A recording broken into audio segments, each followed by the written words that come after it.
அங்கே என்ன பண்ணிட்டு இருக்கீங்க மலையில்? ஆ ஆ மேலேருந்து வரது மாடியிலேருந்து வருது. மழையெல்லாம் கொடையை பிடிச்சிட்டு அந்த மேலே என்ன வேலை? உள்ள வாங்க உள்ள வாங்க. கொடைய மடக்கு பாருங்க எப்படி மழை பெய்யுது காலையில. எப்படி பூம்பா மீற வரைக்கும் விடாது போல இருக்குது. பூமிக்கே போட முடிச்சுட்டாமா.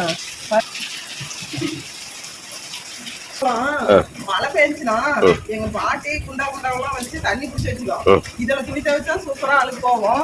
அது இல்லாம பருப்பு குழம்பு வச்சா சூப்பரா இருக்குன்னு இதுதான் பிடிச்சி குழம்பு வைப்பாங்க. மழை தண்ணி ஆமா மழை தண்ணியில தான் சோறாக்கி குழம்பு வச்சு துணி துவைப்பாங்க. சூப்பரா இருக்கும். அதனால இப்ப மழை வந்துட்டாலும் லேசா வச்சு பிடிச்சி வச்சுக்குவாங்க. இப்பதான் இதை எதுவும் கண்டுக்கணும் இல்ல. சரி காலங்காலையில எப்படி மழை பெய்யுது பாருங்க. அது என்ன டிஃபன்? இட்லி உப்புமா. ஓ இட்லி இந்த இருக்குது ஆல்ரெடி சூரிய வம்சம் மாதிரி இட்லி உப்புமா. ஆமா காலையில இட்லி உப்புமா. ஓகே போய் ரெடி பண்ணுங்க. ரெடி பண்றேன். இட்லி உப்புமாவுக்கு அத்தை வந்து வெங்காயம் உடிச்சிட்டு இருக்காங்க. வெங்காயம் கட் பண்ணுறாங்க. இட்லி உப்புமா ரெடியாக போகுது.